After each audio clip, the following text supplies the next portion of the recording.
That may be the greatest catch I've ever seen in my life. Okay, let's go through. Let's talk about some of these sell high running backs. A week ago, we crushed it yet again. We had running backs like Myles Gaskin on there. We had running backs like Alexander Madison. I mean, clear sell high candidates, even though people wanted to give us crap for it at the time. Yeah, we're going to try to do the same thing here. I'm going to be trying to talk about some running backs that people are now excited about, and they're going to be telling me, Mason, you have no idea what you're saying. Mason, these players are exciting for reasons X, Y, and Z. And of course, let me know your opinion down there in the comment section. You may notice that I reply to hundreds and hundreds of comments every single day. I also live stream every single day as well. We have not missed a live stream in over 100 days. We're live streaming every day this season. So make sure you subscribe to the channel. And if you want to come out to those live streams, you really have to hit the bell next to the subscribe button. That way you get notified whenever we go live, or you're probably not going to be able to make it out. And lastly, go down there, leave that comment with your opinion, letting me know what you're thinking about these players. Every video we're giving out multiple Fantasy Flock Network hats out for people who dropped those likes, left that comment. Our first winner going to come out from Alex. Says, I've been watching for 2 seasons now. You always help me out. Started slow this season, but coming back, a flock hat would help. My friend, hopefully that flock hat turns your season around. Let me get that out to you ASAP. And then our other one coming out to Brandon says, perfect timing. I need a running back this week with Saquon out and Najee Harris on bye. Well, my friend, perfect timing for you to win a Fantasy Flock Network hat. Please send me that email ASAP with your physical address. That way I can go through and get those hats shipped out. And yeah, I think that should be it. Let's go through and let's talk about some of these sell high RBs. And we're going to lead it off with one of the easiest running backs I can ever give you here. I mean, anybody who knows what they're doing probably knows that this is a running back you want to be selling high. Kenyan Drake. Now, yes, Drake was a running back 1 this week. Yes, he was a running back 1. Not only was he a running back 1, he was a top 10 option. He outscored running backs like Aaron Jones, James Robinson, Ezekiel Elliott. I mean, yeah, the fantasy production looks great, but if you just dive under the hood just slightly, I mean, you're going to see that Kenyan Drake, this production is nowhere close to being sustainable. I mean, I can tell a lot of people right now, if we ever get a question in the live stream this week, Mason, should I start Kenyan Drake or player X against the Philadelphia Eagles? 9 times out of 10, I'm going with player X, because if you're looking at Kenyan Drake and the opportunity that he had in this Las Vegas Raiders offense, I mean, he had 4 carries. Now, he was incredible with those 4 carries. He had 34 rushing yards. He had a rushing touchdown to go along with it. He had 2 targets out of the backfield. Now, yes, he was extremely efficient with those targets out of the backfield as well. He had 2 receptions, 39 receiving yards, and a receiving touchdown. So on a per touch basis, nobody was as solid as Kenyan Drake this week. However, the problem is you're just not going to get nearly enough volume going in the way of Kenyan Drake, where this is a running back that you can start on a week-to-week basis. I mean, if you're looking at the potential snaps played, you had a potential 55 snaps for Kenyan Drake in this Las Vegas Raiders offense this past week. However, with those 55 snaps, instead of playing, just say, maybe 25, 30 to get close to 50% of the snaps. No, nowhere close. 11 snaps played. So yes, with those 11 snaps, he did get either targeted or touched the ball in some way on 8 of them. So of course, that's impressive. But nonetheless, this is a running back that we need to be selling. You're looking at Josh Jacobs. He's the running back that got the majority of the workload. And I know that you're probably going to have some narrative centered around the fact, oh, well, John Gruden no longer in Las Vegas. Maybe this is how they're going to use Kenyan Drake from now on. Maybe they are going to decide to make him the goal line running back, which I will say is 100% in the range of outcomes. But I think right now you're looking at best case scenario for Kenyan Drake. And this is best case scenario. He turns into James Conner. Best case scenario is he's a running back that we kind of thought he was coming into the year, where he is a player that if you were desperate during the buys, if you're desperate with injuries, I mean, maybe say you have Saquon Barkley out, say you have Kareem Hunt out, say you maybe also have Austin Eckler on bye, and you're going, Mason, I'm just desperate for a running back at my running back 2 slot. Then you could possibly start a running back like Kenyan Drake, James Conner, someone that's going to have a smaller role on their offense. But the majority of the value that they hold is more so just being that premium handcuff running back. I will say, based on how this coaching staff decided to use Kenyan Drake in this offense, I would imagine that if we get an injury to Josh Jacobs, which is completely possible, that all of a sudden Kenyan Drake could potentially become a 3-down running back here in Las Vegas. So I want to put that little asterisk on there saying, of course, if Drake does step into a different role with Josh Jacobs, out of this offense, then you could see a different running back. But for now, he's just a complimentary back and not going to be someone you can start in fantasy. I would really be trying to use him in a package to try to get an upgrade somewhere else. Like maybe if you can package him together with a wide receiver like Tim Patrick and can get up to, I don't want to say A.J. Brown, he plays tonight. We have no idea how that call is going to look. Let's say Calvin Ridley instead. Keenan Allen. I think that'd be fantastic. Now our next running back will be someone that had a role this week, but it won't be here a week from now. Kahlil Herbert. Now with Herbert, let me just say that this is a running back that was very impressive. I mean, I actually lost money on the Underdog Fantasy this week, betting the under on his rushing yards at 72.5. He comes out, almost has 100 rushing yards in this contest against the Green Bay Packers. He also gets a rushing touchdown to go along with it, 19 carries, 3 targets out of the backfield. The workload looked fine, but a big thing is, if you're looking at this backfield, there was just nobody else to be taking touches away from him.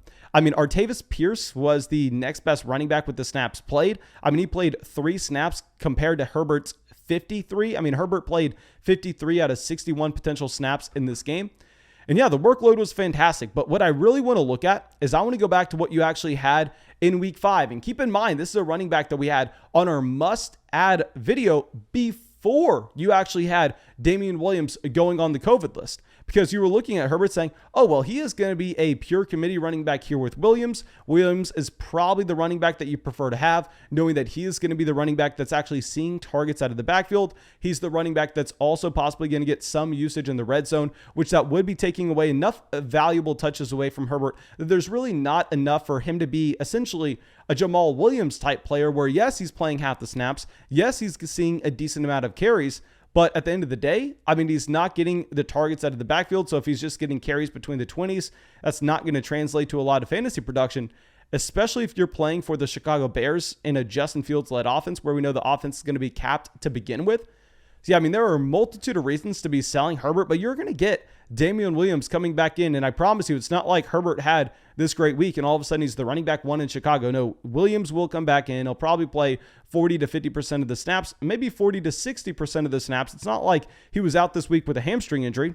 He was on the COVID list. I mean, you don't have to worry about anything with him coming back a week from now. So yeah, with Herbert, well, bravo if you started him this week.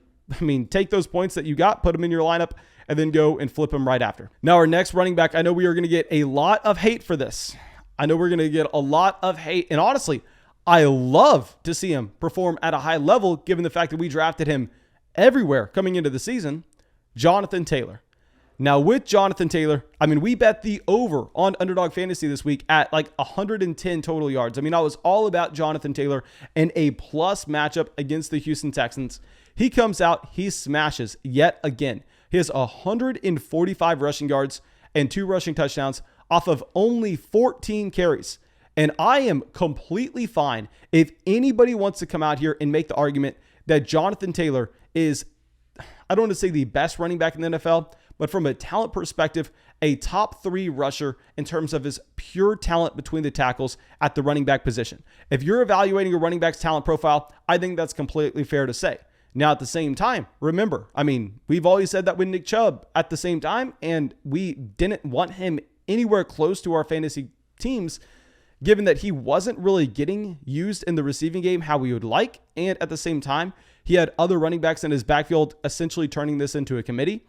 And if you're looking at Jonathan Taylor, I don't want to say it's the same situation, but Marlon Mack and Nyheim Hines still having a pretty large role on this offense. Now, yes, it's a hard thing to do to go through and evaluate this Houston Texans versus Indianapolis Colts game and put a lot of weight into what you may have in terms of just Jonathan Taylor's snap percentages, knowing that this game got out of hand where Indianapolis was always going to crush Houston here. But still, you did get 20 snaps for the combination of Hines and Mack compared to 31 for Jonathan Taylor. And at the same time, I mean, we know that Nyheim Hines is going to have that usage in the receiving department, where so far, if you remove week 1 from Jonathan Taylor and you were just going to be looking at, I mean, a little bit later on in the season, so we can also gauge for when Marlon Mack came back in. If we're looking at his role in the receiving game, 1 target in week 2, 1 target week 3, 3 targets, 4 targets, 2 targets. I mean, this is essentially a running back. It's averaging close to like 2.5 targets a game. Yes, that's okay. But if that's going to be your role in this offense, I want you to be getting every single carry out of the backfield. I don't want Marlon Mack to be coming in here and getting his own usage, because if you're going to be looking at what Marlon Mack has had so far this season, I mean, this past week, it wasn't that much where, yeah, he only has 12 rushing yards. But I mean, over the past 3 weeks, this is a running back that's had 20 carries for the Indianapolis Colts. 20 carries when Naheem Hines is also getting some utilization in the receiving game. That is appealing. Now, I will say that this could go sour. This could go sideways very quick with me telling you to trade away Jonathan Taylor. This could go bad for a multitude of reasons. His matchups upcoming, pretty strong. He has the Jets and the Jaguars in weeks 9 and 10. I'd imagine that that's going to be a running back that is a running back one overall in those contests. And then also he has the Houston Texans in week 13. Outside of that, he has some pretty difficult matchups at the same time. He's going up against the 49ers week 7. He also has the Buffalo Bills week 11, the Tampa Bay Buccaneers week 12, the Patriots week 15 to start the fantasy football playoffs. So there's some reasons to be pessimistic with Jonathan Taylor here. And also, if Marlon Mack does get traded, of course we have to bring this up. If Marlon Mack were to get traded, Jonathan Taylor still is that running back that we loved at the end of the first round. Sometimes we were getting Jonathan Taylor in the middle of the second round in drafts whenever you had the uncertainty with Quentin Nelson and Carson Wentz in this offense. So it's definitely possible that this goes sideways on us, but still at the same time, I think that if you're looking at him crush the Dolphins and the Texans in the past 2 out of 3 weeks, it's not necessarily matchups that should be changing our mind. The opportunity looks like it may not be exactly what we wanted for Jonathan Taylor. Now let's go over to our next running back really quick, and this is going to be Alex Collins. Now with Alex Collins, he looked fantastic. Now, yes, he did get injured at the end of the game, which makes some of these stats a little wonky here, but you did get 27 snaps for DJ Dallas and Travis Homer compared to 39 for Alex Collins. Now, keep in mind, like we said, Collins suffered a small injury at the end of the game. And one thing that I want to talk about is the fact that I think that the overall stats for the Seattle Seahawks Pittsburgh Steelers game are a little deceiving with this game going over to overtime. I mean, if we're going to be pulling up exactly what we had from Geno Smith, this is still the same exact situation we said it was as soon as you had Russell Wilson getting injured. I mean, we identified Geno Smith as probably the worst starting quarterback in the NFL. We were saying you could not start Tyler Lockett. We were saying that DK Metcalf was a sell-high candidate ASAP. You wanted to be moving on from him in this offense. I was also saying you couldn't sell Alex Collins for full transparency, and Alex Collins came out here and crushed this week against the Pittsburgh Steelers. So yeah, I'm just looking like a straight-up idiot whenever we're saying that. I mean, he did have 20 carries. He had 100 rushing yards. He had 1 target out of the backfield, literally 1 target and 1 target only. So he's very similar to what you have with someone like Damien Harris, who if the rushing touchdown is not there, this is a running back that is going to have no value whatsoever. I know that a lot of people want to look at DJ Dallas and say, oh yeah, he got those snaps, he got those touches at the end of the game with the Collins injury. Well, DJ Dallas is still going to get used in the receiving portion of this contest, or I mean, you really have nothing going over to Alex Collins.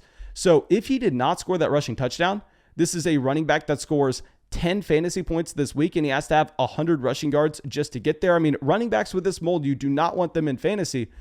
And a big thing is, if you're looking at Geno Smith, 32 pass attempts, he has 209 passing yards.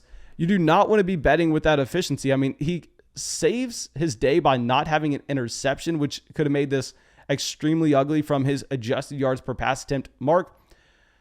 But still, I think for this game to go to overtime, for Geno Smith to barely crack 200 yards, this is really telling on what we should expect from this entire Seattle Seahawks offense. We're still putting a stamp on, we don't want Collins, I don't want Metcalf, I don't want Lockett. Loved Metcalf coming into the season, just given the fact that you love the talent and Russell Wilson's an incredibly efficient quarterback.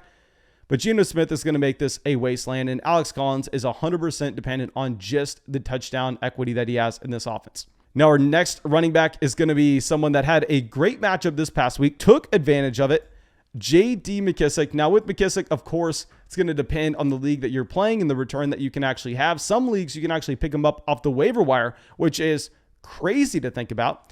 But here with J.D. McKissic, I am not changing my opinion of him in the slightest. And we actually kind of talked about this a little bit in our waiver wire video this week, where, of course, you have to pick him up.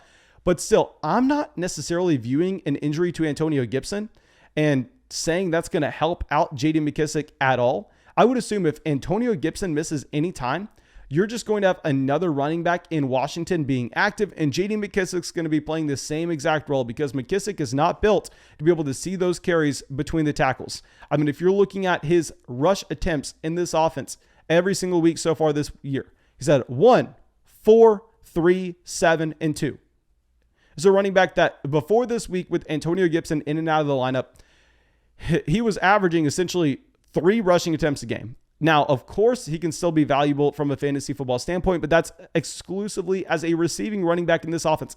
That is who J.D. McKissic is. He has 8 receptions in this contest with 10 targets this past week for 86 receiving yards. So, yeah, I mean, he had a highly productive day where he almost scored 20 points against the Kansas City Chiefs, but it was the exact matchup that you were looking for, and that the Chiefs, we know they have a soft defense, and to go along with this, I mean, the Chiefs put up points early against this Washington football team, which made it where Washington kind of had no choice but to continuously dump the ball off to J.D. McKissic out of this backfield.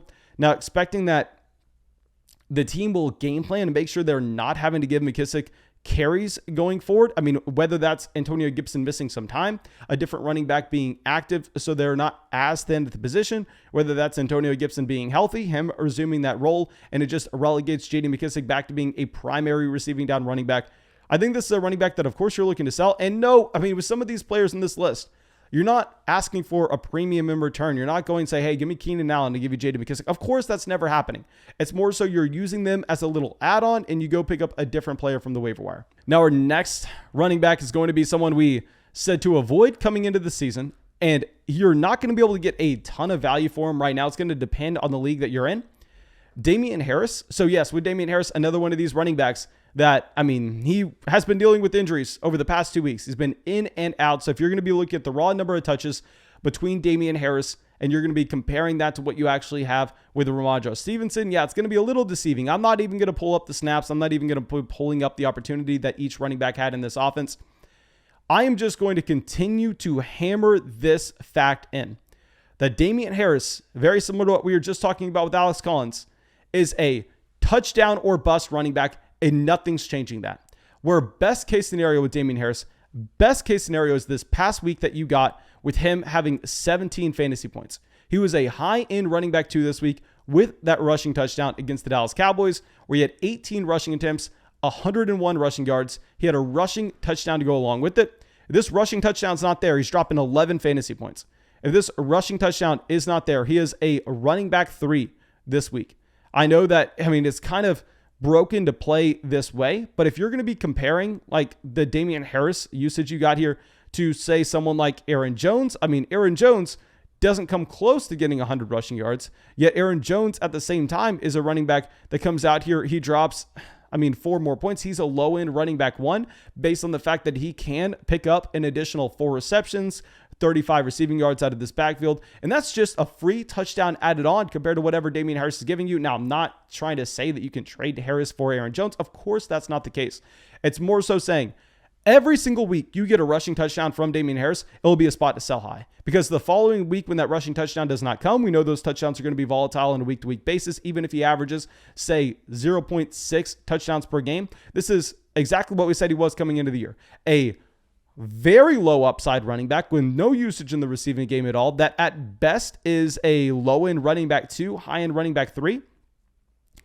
Yeah, so every week we have a small spike from Damien Harris. We're going to be calling him a sell high player. Keep in mind, I was talking about Damien Harris after week 4, after you put up 3 points against the Saints and 4 points against the Bucs as a potentially good buy low target going to play at Houston.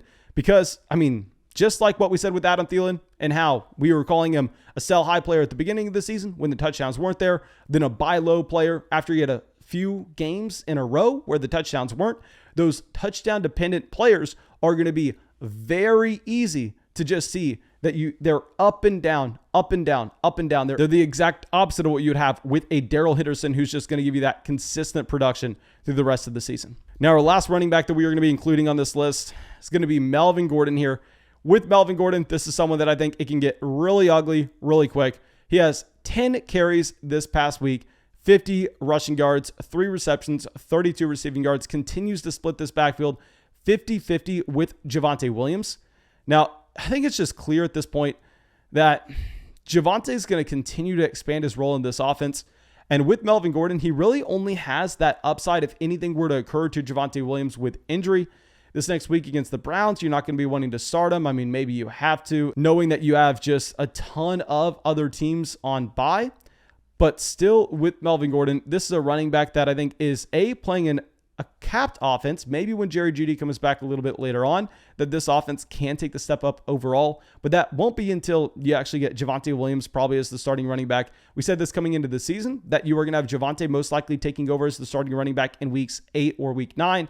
We're already in week 7. I mean, right now you've had 9 carries, 10 carries from Melvin Gordon. Clearly, this is a sharp drop-off where he's averaged essentially 9.5 carries over the past 3 weeks compared to over the first 3 weeks. This was a running back averaging about 15 carries a game. So yeah, I think the Melvin Gordon clearly trending in the wrong direction. I'd just sell before Javonte takes over. And yeah, that's all I got for y'all. I really hope you enjoyed this video. Please go down there, drop that like, leave a comment, subscribe to the channel. And yeah, I think that we will be live streaming every single night for the rest of the season. So just make sure you hit that bell next to the subscribe button so you can come out to those live streams. That's all I got for y'all, and have a great day.